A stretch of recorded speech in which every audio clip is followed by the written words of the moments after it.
From the blackest corners of your mind, they call, pulling you deep into shadow, twisting your senses, keeping you from sleep. It's time to face your darkest fears. This is Tales to Terrify.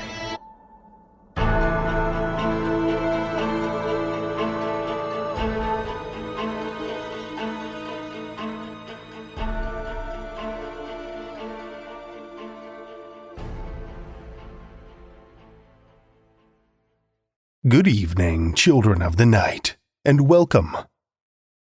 With May and our latest open submissions period a couple of weeks on the horizon yet, I don't have too much to share with you tonight. As I mentioned last week, we've got some signed copies of Ai Zhiyong's debut novel, Ling Huan, that are on their way to me right now. Once they arrive, I'll share all the details on how you can enter to win your copy. So keep your eyes peeled for that. I'd also like to extend our deepest, darkest thanks this week to Shmel C. Malov, the newest patron to descend into the darkness with us. Thank you so much, Shmel. It's the support of twisted fans like you that not only keeps the cobwebbed lights on, but makes this all so worthwhile. If you'd like to become a patron and count yourself among the cursed souls who keep this frightful raft afloat, head over to patreon.com/Tales to Terrify. We always love adding new supporters, to our roster. And you'll get some sweet, sweet perks if you do, too. In fact, if you were a patron, you could be listening to this episode entirely ad-free right now. Not a bad deal, if I do say so myself. But however you came to be here tonight, I am so very glad that you are.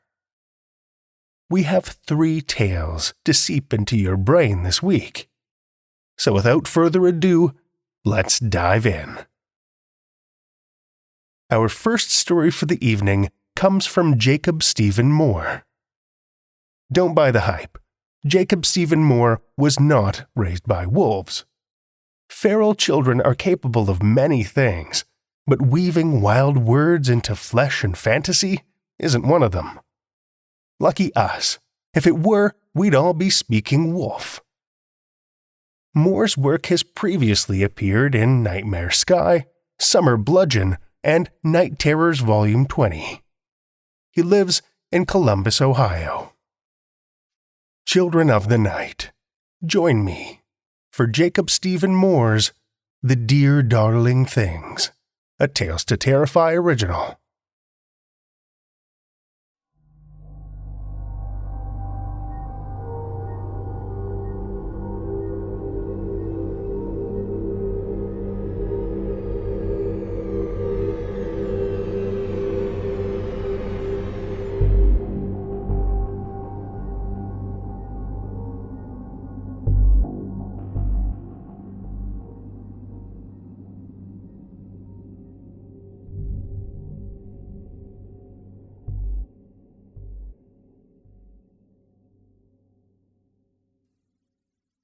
A piece of the greater world fell glittering. She watched it plummet slowly, rotating through meager strata of atmosphere and fine half-weightless grit towards her beaming face. She felt the blasting heat from stabilizing thrusters atomizing the rock and rubble beneath their jets. Then, an eternity later, there was glorious contact. The lander presented a ticklish weight. 4 broad titanium alloy feet pushed into her dust, slipped sideways a few meters, then lay still. Above, the heavens roved in endless twinkling arcs, and the world poured down its blue-green splendor. Then came the first great wonder. The tiny craft disgorged something. A ramp descended tongue-like from the curved metal belly, releasing down its sloping length a tiny, timid mass. An offering. No, it was much more than that. A white biped, like a Igsthoth, in drastic miniature, though closer in stature to the dark-dwelling Groll Lukulu. It had stiff, bulky limbs, a bulbous head, and a gold-curved plate for a face. Fragile steps brought it nearer and nearer to communion. Emotions stirred deep. She had been wrong. Here was the world itself, an emissary piece broken off from the shimmering whole, a curious pseudopod extended in exploratory greeting. How thrilling! She struggled to remain tranquil, to quell a shiver of pleasure that might disturb her visitor. And patience met a reward. In time, a second clumsy morsel joined the first. Volcanic hearts screamed with elation. It was happening. It was happening at last.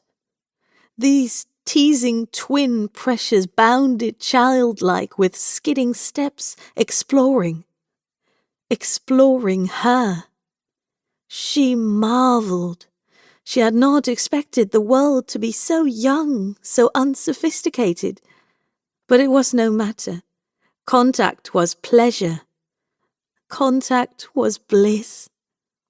New, sudden energies burned the atmosphere, blazing out from crude antennae within the guts of the landing craft. A greeting? It was not. It was an outgoing message, a sonic broadcast, vibrations intended for the greater whole. She pressed outwards, eagerly, adjusting to the frequency of the tremors. One giant leap for mankind. Mankind. This word did not stir memory. Nor did the others. But this was no matter either. They were the world's words. The world could keep its secrets a while longer. The two white pseudopods returned momentarily to the landing craft. Soon there was a thrum of great activity across her surface. A smaller terrestrial vehicle was deployed and assembled piece by piece. With a throbbing motor and fatted tires that sent up whirligig storms of pale grit beneath their grinding weight. They explored a swath of her panorama in this fashion. All the while the buzz of their vibratory signal made her giddy, absorbing it in secret.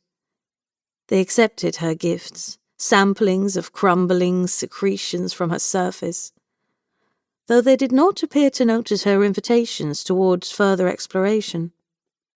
And they made her a present as well, a kind of banner affixed inside her atop a ferrous structure, its colours resplendent against her great desolation.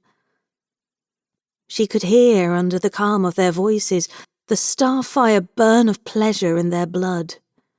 It was mixed with fear, with uncertainty, cocktailed into a delectable mixture she could lap at, drink up in great mouthfuls.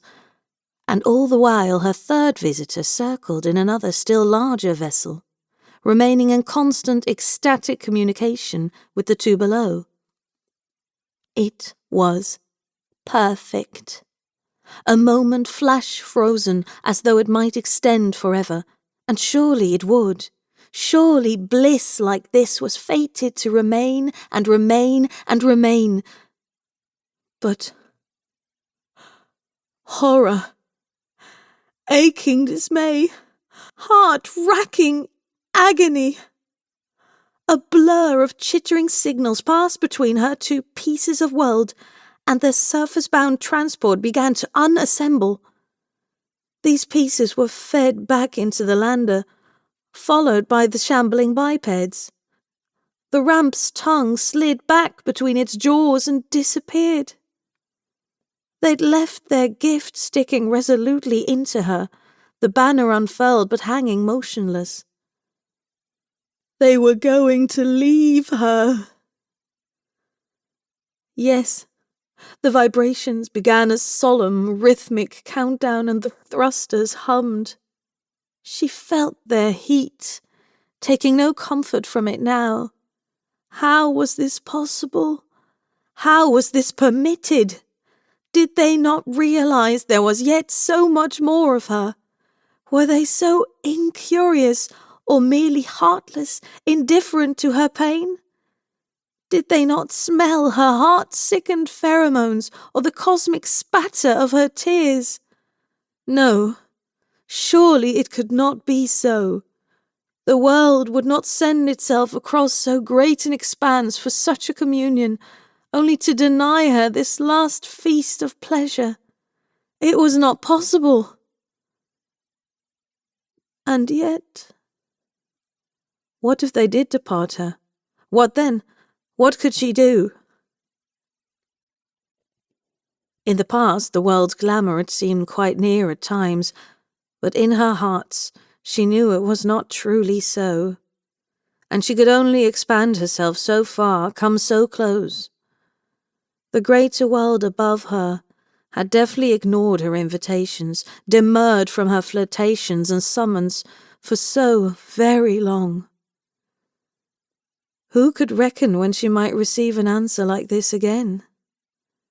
Could she remain as she was for yet another age, coquettishly angling her face to catch the starlight, posturing and preening for a world she now knew cared nothing for her at all?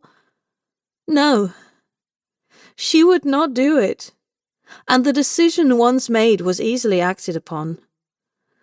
The lander's thrusters had blacked the surface which opened beneath it. A long, yawning crack. She extended herself through it, the grasping secret parts of herself, wrapping tight around the tiny craft and drawing it deep and deeper within herself. She could feel the hum of the world's displeasure, but she hardened her heart against it. This was necessary. This was righteous. They would forgive her this trespass, they must. They would understand. She would make them understand. How she had adored them. How she had longed for them. A creak, then a wrenching, tearing noise. Clumsy, clumsy. The chassis had come apart in her eager, ungentle grip. The pseudopods, the pieces of her beloved, tumbled loose in the chasm of her. But there was no terror, no buzz on the airwaves, no siren alarm. No communication passed between these visitors and their companion above, still in constant clocking orbit. She had sealed herself. She had closed up like a mouth, and now she had them. Let more come to retrieve them. More emissary parts of the world whole. Surely this could be spared. They could parley and take communion from each other. In the meantime, now her innermost self shifted and flexed. They became part of her, with her. They would know her secrets now. She would teach them. There was time for that. She pondered the last few words that had sparkled from the lander's apparatus. And I'd like to thank you very much. Not meant for her. But she would hear those words again, all for her very own. They would thank her. When at last they understood her love, the ponderous enormity of it. My dears, my dears, my darlings. She would wait for that. She could wait forever.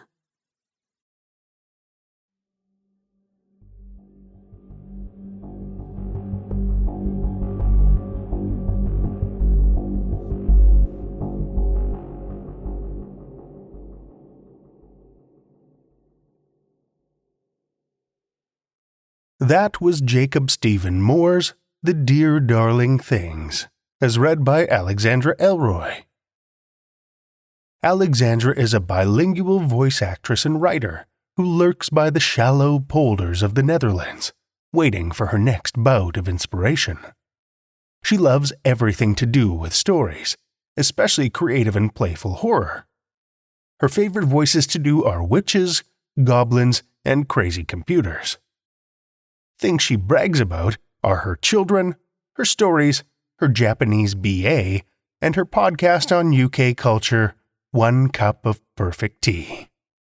Thank you, Alexandra. Our second tale tonight comes from Lyndsey Croal. Lyndsey is a Scottish author of speculative and strange fiction with over 50 publications, including in Dark Matter magazine, Orion's Belt, and Flame Tree Press. She's a Scottish Book Trust New Writers Awardee, British Fantasy Award finalist, and a Ladies of Horror Fiction Writers Grant recipient. Her novelette, Have You Decided on Your Question?, is published in April 2023 with Shortwave Publishing. Find her on Twitter at WriterLynds or via her website, lyndseycroal.co.uk. Links are in the show notes. Listen with me, children of the night, to Lyndsey Croal's I Never Wanted a Rose Garden, a Tales to Terrify original.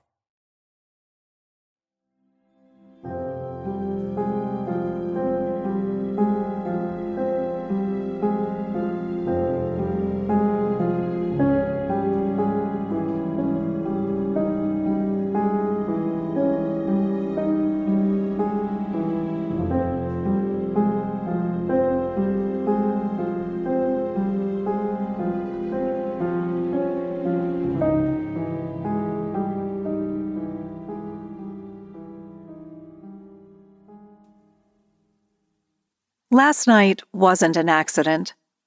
It happened as I was standing in the garden looking out across his flower bed, the crumbling orchard walls behind me, the wind chime trilling its sinister tune that haunted my dreams. Upon seeing the thick stems of the roses taunting me with their stupid prickly little thorns, and their ostentatious petals that he had looked after oh so tenderly, there was nothing to do but to take the secateurs and cut them off, one by one, stem by stem. After, I gathered them in a pile and plucked off every thorn, then every petal. The petals I trampled over and over until the blood-red mulch seeped into his perfect lawn. The thorns I've placed around the house, under the rugs, inside pillowcases, stitched into the inner lining of his favorite slippers. I hope it hurts as they are discovered. They are sharp enough to pockmark flesh, rip it to pieces until it seeps with blood, infection, and rot.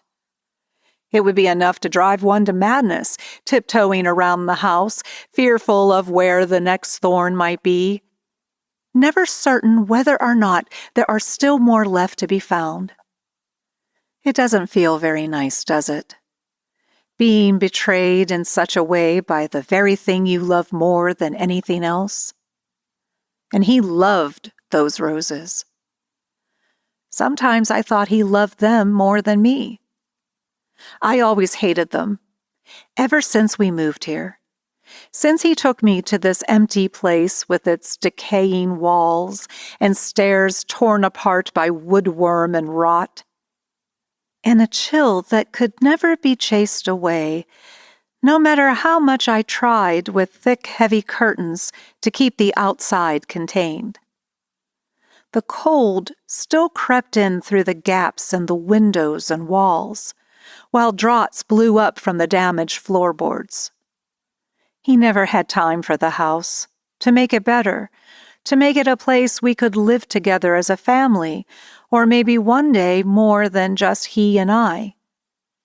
But he had time to look after those God-forsaken roses in his God-forsaken garden. He may as well have been haunting the house for all the attention he gave me inside it. Of course, he'll probably never find the thorns. And my feet are the ones that are red and bleeding now.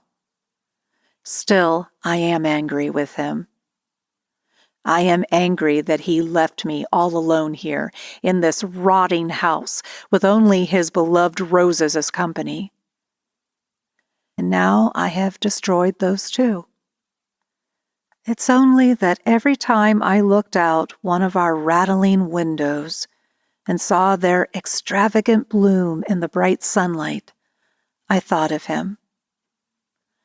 That when they swayed in rhythm with the wind, and not a single petal fell, as steadfast as they were beautiful, I thought about how stubborn he was in life. How stubborn he seems to be in death. I keep hoping his ghost might come back and haunt these walls. Ghosts ought to be attracted to cold and empty places such as this.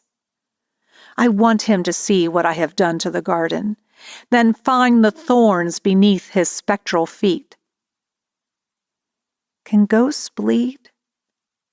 Perhaps it depends upon their manner of death. When I was a child, I saw a ghost in my mother's flower bed in the middle of the day, the sun shining down upon the pale form, eyes devoid of life, blood seeping down skeletal arms, soaking into the soil and turning the daisies crimson. Of course, she was not really a ghost. She was her, my mother. And to this day, I think of her body lying at my feet every time I step into the daylight, which is seldom enough that my skin has become as pallid and gray as hers was in death. I keep waiting for him to return. Keep waiting for the softness of his breath on the back of my neck, for the cool touch of his lips on my cheeks. I wait to hear his voice telling me to go outside, to enjoy the sunshine, to look at his flowers. But all I can hear now are the echo of the last words he said to me as he lay at the bottom of the staircase, his legs bent where he'd fallen through one of the rotten wooden planks. "My Rose, my love, help me." That wasn't an accident either, though it doesn't mean I planned it. I didn't intend to lose my temper, to push him. I certainly didn't mean for it to be his end. It's just, he was talking about the roses again, and going on and on about how I needed to leave the house to get some fresh air. He told me to come out into the garden and to see the flowers in bloom. And I had said to him only the night before, "If you mention those damned roses one more time." I warned him, and he didn't listen. Why did he never listen to me? So I suppose this all to say, I am sorry for what happened. I wish he would return, but perhaps this new loneliness is my penance. The thorns, my curse. Everything has become so dilapidated and dull since he left. And now, as I look outside from my bedroom window, the garden is as gloomy as the house inside. I think on the words he used to say to me on summer mornings when I would refuse to leave the confines of the house. "My Rose, come to the garden. It's beautiful in the daylight. If you stay inside, you'll only catch a death."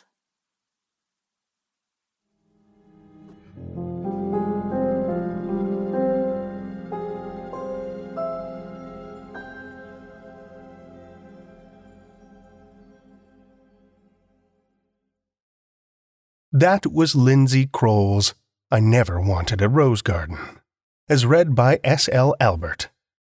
S.L. Albert is a voiceover artist and audiobook narrator who loves horror, fantasy, and all things that go bump in the night. Hear more at slalbert.com or say hi on Twitter at SLA_audio. Thank you, SL. Our final tale this evening comes from Mike Thorn. Mike Thorn is the author of Shelter for the Damned, Darkest Hours, and Peel Back and See. His fiction has appeared in numerous magazines, anthologies, and podcasts, including Vasterian, Dark Moon Digest, the No Sleep Podcast, and Tales to Terrify. His essays and articles have been published in American Twilight, The Cinema of Toby Hooper, Beyond and Powertainment Exploring Feminist Horror, The Film Stage, and elsewhere. Connect with him on Twitter at Mike Thorn Writes and visit his website mikethornwrites.com. Lend me your ears, children of the night, for Mike Thorn's Erosion, a Tales to Terrify original.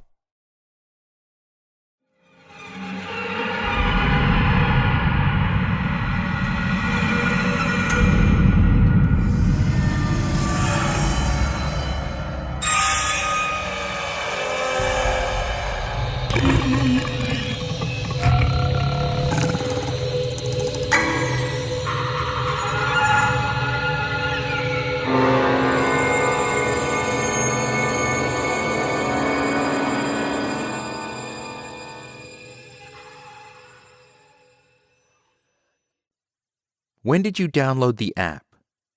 Well, right, yes, of course, Kayla says. Let me rephrase. When was Erosion downloaded to your phone? I look past her at the one-way mirrored wall. My reflection is all oil-stranded hair and swollen eyes and droopy mouth. This is therapy for monsters. But Kayla is attentive and empathetic, and somewhere in my brain I harness the belief that maybe I can escape. My focus drowns in the reminiscence of that weird and luminous redness, and my mouth feels dry when I tell her. It appeared 3 weeks ago. 3 weeks comprised of freewheeling decline. Only 3 weeks. Impossibly fast, but true. Paranoia and disorientation so intense, they've nearly unsewn the foundations of my consciousness. Time itself unstuck. My eyes tingling with sleep deprivation.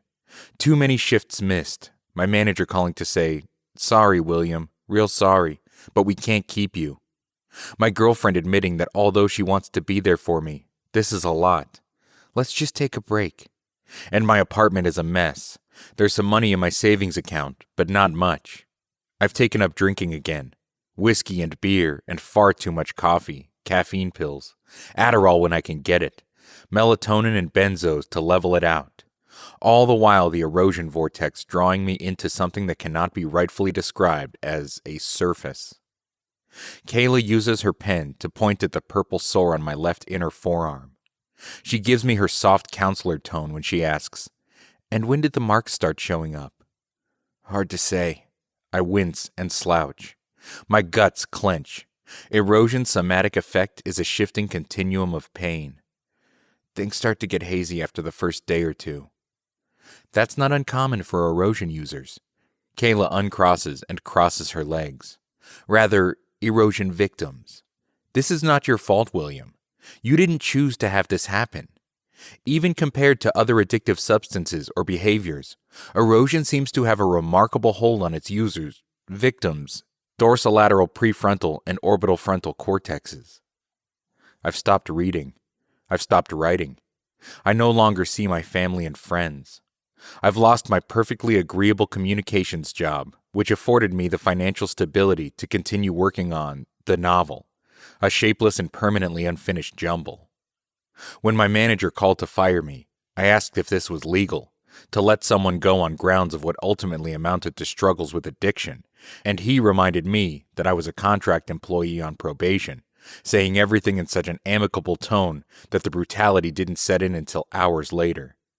And the break my partner suggested is now looking less and less like something temporary, made clear by the dwindling frequency of her text messages and calls. I am alone. I want answers, not platitudes. Right, okay, I say, but how do I stop it? That's what we're working on, William, and I know how incredibly frustrated you must feel. I press my palms against my gut, as if mere pressure might squelch the agony. It feels like a little meat hook is dragging along my muscle tissue, just beneath my skin, and I can't stop it from moving across my whole body. I understand you're in a great deal of physical pain, and that you're experiencing enormous amounts of emotional and psychological distress. For some patients encountering erosion vortex interference, we recommend low THC cannabis and daily ibuprofen intake until the application is removed. I know she's just doing her job, but I've lost the cognitive fortitude for niceties. Weed and Advil? I clench my teeth. Who's doing this to me? And how do I remove it? There are teams of researchers looking into erosion. Thankfully, our provincial government has finally greenlit the tracking software we need to reach out to folks and get them the help they need. And that's the main thing, William, that we're here for you when you need us. Here for me? Then why don't you carve this parasite from my body before it pulls me in again? Kayla's eyes wander over my head for a second. She's probably hoping I won't notice her checking the time, but I do. And my heart rate seems to accelerate almost instantly, as if an animal of prey has just sprung into the room. She closes her eyes, like she's recentering, and she is about to recommend an app for meditation and breathing exercises, but she catches herself and notes that smartphone apps are probably triggers in cases like mine. That is what I am, one case among many, the body anguishing while the mind wants more. I scratch the mottled flesh of my arm as I cross the street from the counseling center. Kayla provided me with a folder full of resource contacts, plenty of potential voices I can ring up to tell me they understand. They're here for me. They know this must be difficult. A woman moves through the crosswalk in my direction, and I raise my glance from under my hood to see if I'll recognize her as one of the eroded. It's not usually visible at first. It's just something in the plodding movements, posture that seems somehow melted, a gazing without gazing. She walks quickly, eyes on her phone, and I drop my stare to the ground, self-conscious. On the train station platform, I see a rolling headline on the news monitor. Canadian Centre for Cybersecurity continues efforts to trace the original location of dangerous app Erosion. Below the headline is a helpline number for those who've been afflicted. My flesh itches. Discomfort clenches my muscles. I suddenly feel nostalgic for the pre-smartphone days, when I read books while waiting for trains, and then I'm doom-scrolling on Twitter, looking for answers or at the very least something abstractly like commiseration. On the train I see a woman, all weather-ravaged denim and scarred flesh, fingernails raking wrists and murmuring and swaying in her seat, like she's having unholy visions, and I think it's either methamphetamine or erosion. No other possible explanation, and I try to count my breaths like Kayla told me last week. 4 seconds in, 4 seconds held, 4 seconds out. Repeat. A breath square. Because I don't want to be thinking about erosion. I don't want to will it back into existence. Or maybe I do. Maybe the only way to escape is to submit. I cross the apartment to the kitchen, and I vaguely think, too early for the hard stuff, maybe a beer. And then I pour several fingers of Maker's Mark into a pint glass, which I promptly swallow. I try to imagine where and how these centers in pursuit of erosion operate, acronyms floating through my quasi-conscious brain. CMHA, Cyber Center, CDC, CCOHS. And I think, these people, these organizations, they're just monkeys in suits saying the right things, trying to talk us all off the ledge. And I start reading an article on my phone. What do we know about erosion? Here's what experts are telling us. My hungry eyes scanning the lines for answers. We are learning a lot about the ways that smartphone applications activate what we know as the ludic loop, The addictive cycle that keeps us returning to our screens so often throughout the day, even despite our better judgment, says Dr. Bridget Martin, National CEO of the Canadian Mental Health Association, CMHA.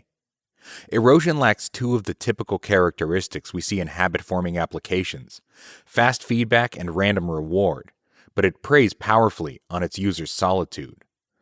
Blah, blah, blah. And then it starts. Radical synesthesia, hearing the olfactory, all senses collapsing into a chaotic whirl. An electric presence that expands the space. Something amygdala, the experts say. And the glass drops out of my hand, white socks soaked in corn liquor. And I'm just staring at my phone because that's what erosion decrees, and I'm too small and fallible to resist. Exit reality, enter the totality. The I that I am goes blurry in something that I might describe as the middle, and then spreads. The color swirls and liquefies into a glowing wash of red, a brilliant shifting and pulsing like the I that I am is a photon in neon sign, but the neon sign is the sum of everything. A universe, the illusion of motion, but really it's just permanent stasis. And there's something there on the horizon, always out of reach, but the I that I am wants it with fierce pre-human intensity. A smudge of not red with an almost humanoid shape. Wings fanning the imprint of something like a body. Does it have eyes? Too far away to tell. The I that I am knows that if it reaches this specter, this entity, this saintly aberration, then the I that I am will reach what, no knowledge, no prediction, only pure libidinal drive and motion. What do we call this? We say the word virtual. We say the word numinous. We say the word transcendent. But actually the object is an anchor, a gravity, a centering. If the I that I am can only just reach it, then the totality will become one with reality. This is what we need, an exit from our apocalypse. Even in here, there's something like knowledge of rising sea levels and blazing rainforests and mass extinctions and eroding coral reefs and oceans teeming with plastic. Please save me, angel. This is more than religion. This is the manifestation of what we call the soul, and my eyes would pour tears if they still existed. No, wait, they're still here. I'm seeing. So sick. So much briefer this time. Fuck, that's the floor rushing up at me. Nose mashing on the whiskey-spattered tiles. A spritz of blood, and the pain is back. God, I gurgle. Help, I say. Fuck. You consider that you're possibly dreaming, but the bundle of pain in the center of your face says otherwise. First, you register the anguish roiling inside your body, a persistent sense of raking through your skin, into your muscles and your skeleton, melting your marrow down to liquid. Then, rotating your throbbing head for a slow 360 scan, you discover that these four walls are made of unbroken concrete, and when you drop your feet down from the cot, not bed, you discover that the floor, too, is cold cement. And you are not I any longer, because this most recent descent into erosion was stronger than the rest, and somehow your consciousness hovers on the outskirts of your body, like a membrane, that which you understand to be my mind, refusing to distill itself down into something that lives inside your twinging skull. When two hazmat-suited figures enter the room, one suit white and the other yellow, seeming to materialize through the unending solidity of the wall adjacent to your cot, you try to pose a question, but your mouth hangs slack and useless, saliva pooling below your tongue and trickling in rivulets down your chin. You want to ask, where am I? Although something primordial whispers that your consciousness is no longer protected by physical borders, and so the question develops an unintended element of abstraction. Your arms curl against your abdomen as the hazmat people grab you with gloved hands and tilt you onto your side. A needle pricks through the immaterial form of that which you called I, but which now hovers uneasily on the outskirts of your skin, and your body goes rigid. Your cheeks are wet with drool, and your eyes are beaded with tears when a third figure enters the space, and you see that it's Kayla's face swimming behind the windowed mask. She says, "Yeah, that's him. I had the sense that his next trip would be his last." Yellow hazmat, presumably male, says, "Family? Friends?" "No," Kayla says. "It seems that he lost all of his primary contacts as a result of erosion's side effects." "Sad," says White Hazmat, also presumably male. "Well, we're learning," Kayla says. "What a virus," Yellow Hazmat says. "It's just..." "Yeah," White Hazmat interjects. Kayla says, "Yeah, well..." "So sad," White Hazmat nearly whispers. And though you badly want to decode the meaning of this conversation, to ascertain the roles these individuals play in your downfall, you're too dissociated and disoriented, your senses crawling along the invisible layer encasing your prostrate form. Kayla pulls down a giant screen that covers the wall facing you. The hazmats dip out of the room and presently re-enter, rolling a digital projector on a wheeled cart. They connect an iPad to the device and hunch over as they bolt for the exit, careful to duck under the projected image. They're sending you back, eroding you. You intuit this. They've created something, or maybe they've found something, and now they're playing out its potential in sanctioned secrecy. Soon, the screen is awash in the ineffable, and you become I again, mind sliding back into body as Erosion's synthetic trip takes hold, and the I that you were is closer to the winged thing this time. Only now that I'm closer, it looks less like an angel than a moth. Its long stomach visibly fuzzed with gray, its arms connected to wings, whose patterns summon the word Lepidoptera, black circles inside white circles, like extra eyes, and the red is now so hot and so full that it creates the sense of an unscratchable itch on the outskirts of my flesh, and you are pulling into that infinitely burning scarlet vortex while also floating to the thing that I called an angel. But as you get closer, I can see the dumbly hungry eyes bulging from its gray face, and the gaping mouth reveals teeth like needles, and somehow I can smell it screaming. And if you could apply a word to this stench, you might call it burnt, and I am distending, and oh so itchy. This is where it takes us. They will first try to contain it, and then they will try to downplay it, and finally they will try to escape. But this is larger than flimsy mortal capacities. This is permanently woven into the network that we have appended to ourselves, and you think that actually this burning and this captive are on the inside, while the physical was always already on the outside. Something you observe from a vantage too large to comprehend. And so I say, God. I say, heaven. I say, hell. And there is nothing like an end or a beginning in here. So as you inhabit the maddening itch and pull between two poles, you hear the moth angel's teeth and see the sound of its fluttering wings, and it embraces part of me while the other part drags out into the crimson beyond. And it's all a strobe of I, you, I, you, I, you. And then it's red, and then gray, and then black, and then no color, no sound, no taste, no sight. And yes, you say, yes, I will see.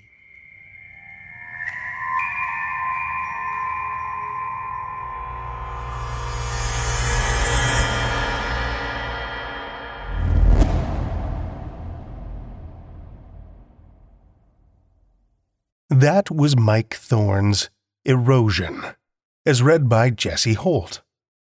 Little is known about Jesse Holt, though rumors have circulated that he was found frozen within a 20,000-year-old ice formation during an Arctic oil drilling expedition. This, of course, is purely speculation, as the official records state that the entire staff of the camp perished in what was described at the time as the most savage polar bear attack in history, judging by the mutilated and partially consumed corpses that littered the snow. Strangely, no bear tracks were found. Today, Jesse is a voice actor and tour guide with a passion for travel, and he's always happy to meet new victims' friends. You can find him on Twitter at Jesse Holt Voice or on his website at jesseholtvoice.com. Thank you, Jesse.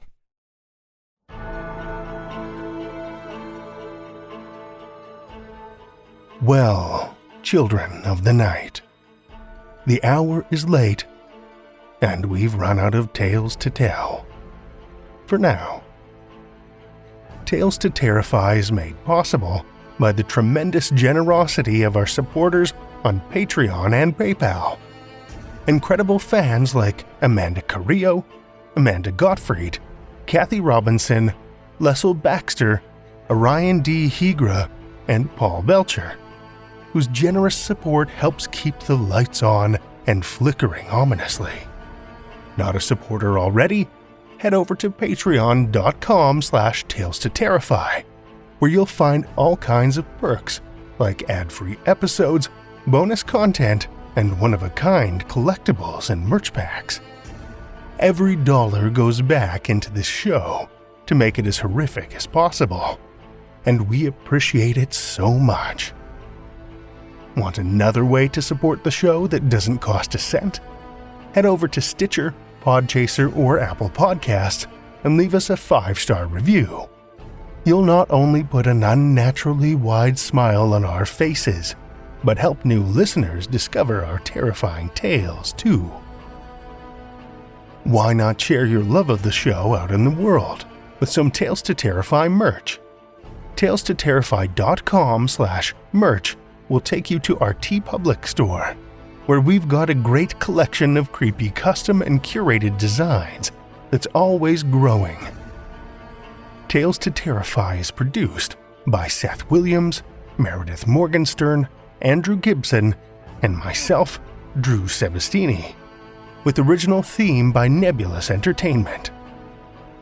Tales to Terrify is distributed under a Creative Commons Attribution, Non-Commercial, No Derivatives license.